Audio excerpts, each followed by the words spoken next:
Alright, so we've reached the end of the English, and I do have to say that something I don't know if I conveyed much, or I really wanted to convey much in the previous videos on this, is that, yeah, this was a complicated story, and there were a lot of characters to keep track of, and a lot of time jumps to keep track of. So, the thing about this show was basically having to trust it.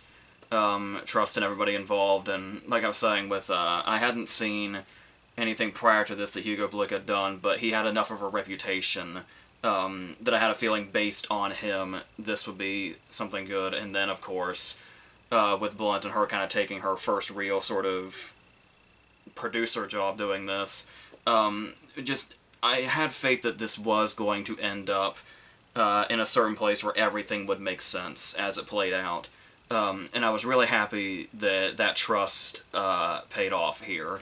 And pretty quickly as it went on, because I talked about, as we were coming into this one, that this was far and away the longest episode, where like it was practically feature length.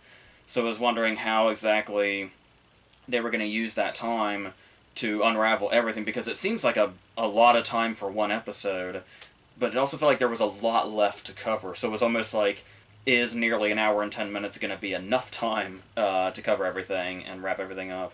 And, yeah, pretty much. And what I love especially about how quickly it started to use this time and start to kind of reveal things is when it starts off, like in the cold open, we've got, you know, the opening with, like, the anachronistic music and stuff like that, and just kind of setting a vibe and reintroducing Rafe Spall into the story, and it's looking quite different now as much time has passed, and we obviously learn why many people are kind of starting to change over time rapidly, and we've got the whole other thing going on where there's like this Sherlock moment with Stephen Ray where he realizes that he's been misinterpreting the branding this whole time in the pictures. And so it's like, okay, we're heading in a direction, and it feels like it's rolling along, and then that's when, once the opening happens, and then we get back into the story and everything goes forward, we basically learn we've been getting told a story this whole time we didn't realize we were being told. And it's like I said, just starting right there is like, I feel like suddenly everything's about to make sense. Which is, like I said, which is what I was trusting this show to do, to eventually get to this point where all this would come together. And so, what was really interesting about this, and the inclusion of this, syphilis plotline that goes through the whole, like, touches on nearly every character, it feels like, is when you go back and you start to reprocess the entire show from the very beginning. Because the whole time we've been talking about this show, I've been talking about the Western genre in itself, and how sort of specific it is, and how there's not really a whole lot of different stories you can tell with a whole lot of different outcomes you can have. Because more often than not, a Western is typically, a lot of times, a story of revenge, which is what they were building up this story to be. And then you get that idea, just the idea of the Western in general, and its just most basic parts in your head, that you've already created something to the point that you don't realize just how vague everything they gave us was at the start of this. Where, like, her motivations to go on this journey and do what she's doing, it's like, it was all very, very vague intentionally, and we were just kind of, because we've seen so many Westerns and so many revenge stories, we just kind of unconsciously filled in our own blanks. Where it's like, oh yeah, she was probably, you know, there was some confrontation, her kid got shot, and now she's going to avenge her kid, and she's going to go kill the dude that killed him. And we just basically make that up in our head without even realizing it. Not even realizing, wait, we haven't been given any details on what exactly is driving her to do what she's doing, or even who she's going after. Because, like, even with the introduction of Rafe Spall in the 4th episode, I was still kind of waiting. Like, I was waiting for, like, Trafford to be kind of a villain that we didn't know. Like, when she first said, like, you know, I'm not engaged to him, despite everybody thinking that she was. made me think that Trafford had something to do. Like, he was going to be, like, the secret villain of this story, and Rafe Spall was kind of like a red herring. But no, it's still straightforward in that sense. Like I said, the motivations were never clear.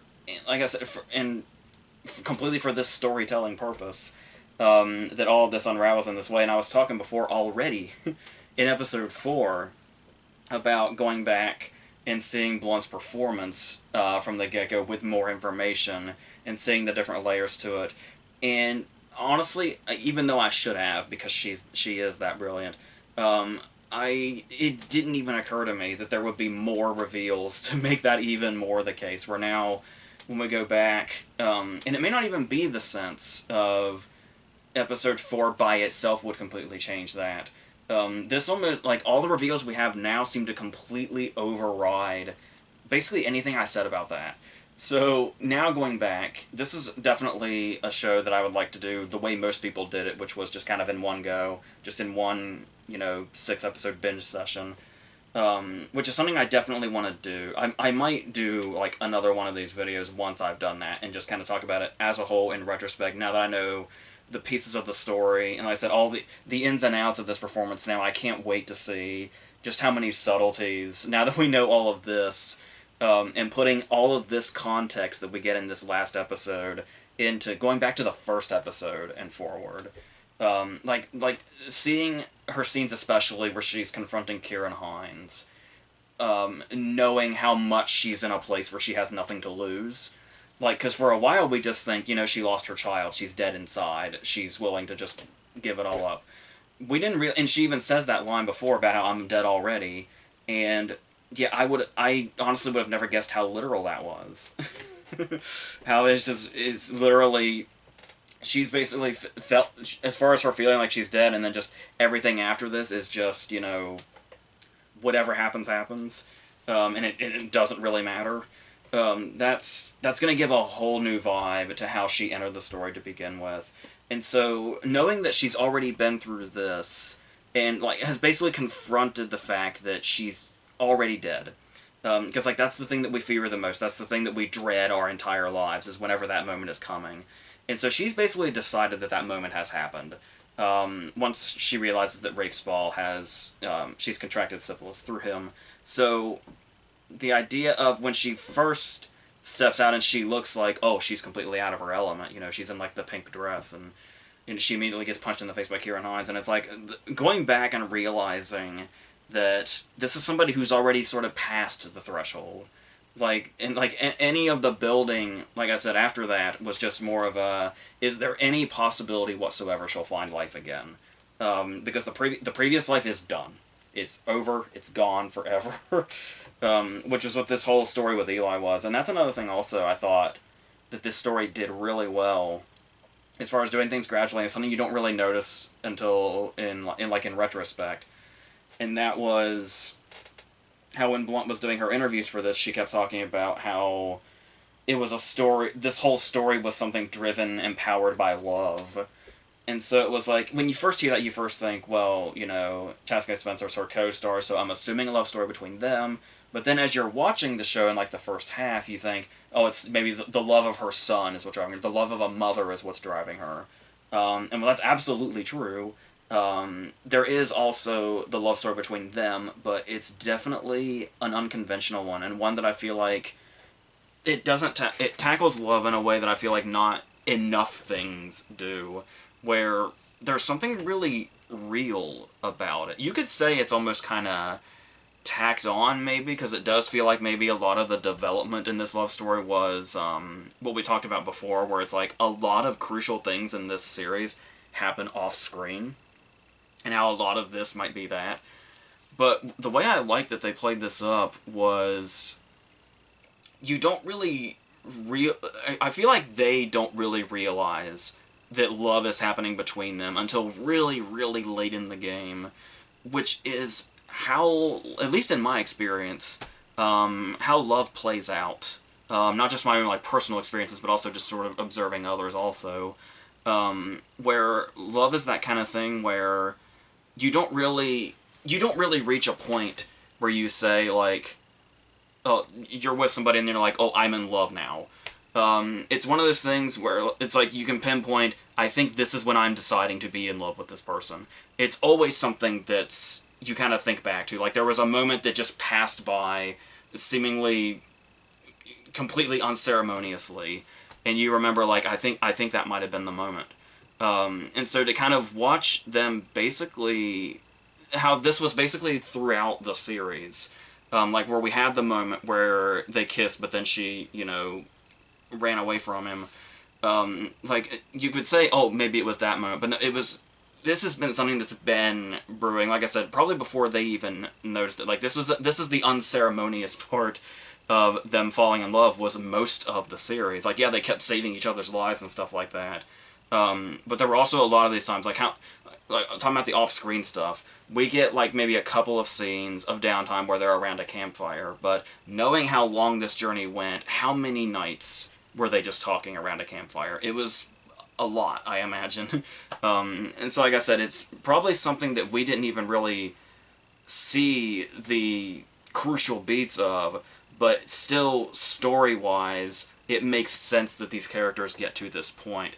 And to further that fact by the fact that this is a love that's ultimately not meant to be. Like, it just can't be.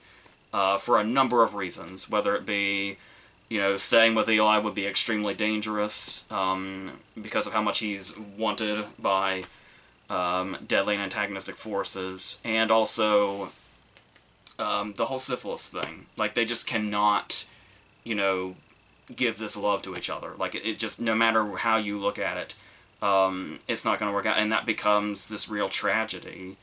Like I said, I see this just as much as a tragedy as I do a love story, and I certainly see a tragedy in a love story more than I see a revenge story. Like, they intentionally made the revenge plot take as much of a backseat as possible, but like I said, it's only in retrospect that you even realize that, because when you're watching episodes 1 through 5, it's just like, oh, I'm curious where all this revenge stuff is going to go. Whether it be, revenge, with Kills on Water and the Chalk River stuff, or with, Cornelia and her son and all that. And when and it's even to a point also where these things seemed so far away from each other that we actually get a moment, once again, surprisingly unceremonious, where Cornelia, Eli, Mrs. Myers, Stephen Ray, Kelly, like, all these characters converge at once, and I realized that I was never even, despite how many characters are in this, I was never really anticipating these characters all converging. Like, it just never really crossed my mind that we're eventually going to meet, all these characters are eventually going to converge and meet in one place. It just kind of never occurred to me, because you just kind of follow the individual stories, and then everything just kind of happens so gradually. Like I said, when they all finally do converge in one place, it's just like, yeah, this is just the next step. Like, it doesn't even feel like some big moment we've been building to. It's just, yeah, this is where we are. This is where all these characters just happen to be now. Because we just gradually got to these points, and these stepping stones brought us all to this one place. And then, yeah, and stuff, very crucial stuff, just happens off screen. Like, Trafford apparently drowned at one point. Jerome was built up as this big villain, and he just unceremoniously dies. Also, and the way that a lot of the characters, as the story goes on, are just going to unceremoniously die as well. And the idea, what I liked about the Trafford thing, actually, is you would think it would be annoying after he was built up so much, that a character just arrives and says, yeah, he died at one point. So, it sucks. But the thing I like about that, actually, is that, once again, it's very loyal to the time that it's set in. Because this is, like, in this time, that's how crucial information would have been delivered. Like, you get delayed information that was, like, you hear one thing that's crucial, but it's something that happened a long time ago at this point, because that's how information travels in this setting. And so, yeah, I thought that was effective. Like, we get the news of Trafford from, like, Cornelia's perspective of hearing about it, however long ago it happened. Where, like, it's old news by the time it gets to her, and so stuff like that. It's like, it feels kind of risky a lot to tell the story the way this show does, but it's in a way that works and makes sense in all of the context. So, like I said, I feel like this is definitely a show that's going to work in retrospect, because, like I said, I like to savor, because Emily Blunt's not putting stuff out, like, constantly. Like people, she's not like, you know, Anya Taylor-Joy or something where, like, every other movie is just, she's just somewhere in there. So I really like to save her when she puts something out. So that's why I really dragged out watching this show. And I just kind of hit a normal burnout period in the middle, which is why there was a delay there. But I was really happy to savor this show as much as I could and drag it out as much as I could. But I do think it'll probably work better as just like a one sitting kind of thing, and things will definitely come together more and make more sense now. But like, especially when you know where it's going now and what all the motivations are and what direction we're headed, is going to help it a lot in the long run. And yeah, when I say they put the revenge story in the back, still there is, they really reached the maximum quality that it could have gotten out of this revenge plot when she is face to face with Rafe Spall again. Like that is definitely the way this scene plays out in the dialogue between them is exactly what you're hoping for. It may be a little more downplayed to people who are more hungry for a revenge story, but I think I feel like maybe one of the best scenes of this entire show is this final scene between her and Rafe Spall, where it's like she's just sort of, she's explaining everything about how she still loved a baby that not only was, you know, born unfairly, but the fact that the baby is half his, and he's still in this whole moment, like everything that comes out of his mouth, even every facial expression of his is just so cold blooded, and you're just waiting for the moment that she puts him out of his misery, and thus puts him out of her misery as well.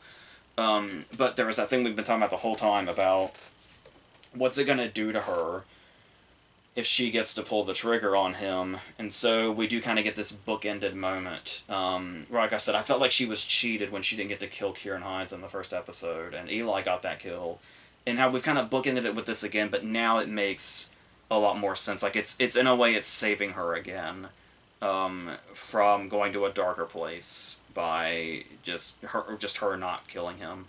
And so like when we see her, even though when we see her in the aftermath and like the epilogue, it's, she's obviously she's going down this dark path that she knows she's going down. Not the dark path we had anticipated that like revenge sends you down, but still she's in a place where even though she's going to ultimately be slowly dying, in this horrible way, there's definitely a contentment with the closure she got, not just with, you know, Rafe Spall being killed for good, but this whole scene with White Moon getting a bit of closure on Eli, despite the fact that their love was never meant to be, you know, elaborated on or whatever. They just weren't meant to be together because of all the circumstances. Where there's definitely, I would say, a bittersweetness. It sounds mostly the bitter part of bittersweet, but there's something here that's optimistic in this ending, that I appreciate. Like I said, you might have to dig for it, but it's there. I really feel like it's there. But like I said, it does feel like it's a tragedy at the end of the day. So it's going to be the main emotion, sure. But it's a really good story and really effectively told. And I do think, I can imagine people criticizing it and saying that it's not the best idea for all of your big reveals to be in your final episode. But I feel like they handled that well, because there's moments in the 4th and 5th episode where we feel like we're getting big, completely full story-turning reveals that are just the tip of the iceberg, because they're the one crucial detail we don't find out till this episode, about a lot of characters, is... Yeah, so overall I was really satisfied with the ending of this, and like I said, if anything, it makes me want to go back and do it all over again in one go, with all the context and the story all close together, and seeing how that goes. And yeah, so, but like I said, it's Emily Blunt. It's, like I said, it's her first job as, like, you know, her, like an actual, like, having the actual credit of producer or executive producer or whatever it is. Having the control that she has actually, as a credit now, I'm not surprised at all that this is totally satisfying, because I said she might be modest about it, but she's definitely a storyteller in her own right. Like I said, when you hear about all the input that she's had in her roles in her movies. Like at least since Edge of Tomorrow is when she said she really started making sure she had control over her characters and that her voice was heard. You can really see the quality that's there. So that's just one of the billion reasons to love her, like we all do. So yeah, so we just have to wait till July until Oppenheimer gets here, and then I think it's October that Pain Hustlers will be on Netflix. So I'm not a David Yates fan, but I'll still be, excited for that anyway, and to see where that goes. And yeah, and then there's the David Leitch. I was talking about in a previous video that she's working with a lot of directors lately that I'm not big on, like David Yates and David Leitch, but obviously she's gonna bring the quality no matter what. So hopefully, what she brings is gonna improve whatever they've got, whatever they've got in mind. I don't know. So yeah, so I said, looking forward to this. Maybe even sometime before Oppenheimer, I'll end up watching the whole show again and talking about it in retrospect as a whole, as one unit, and seeing how that goes. So yeah, so until whenever the next thing is, I think that's it.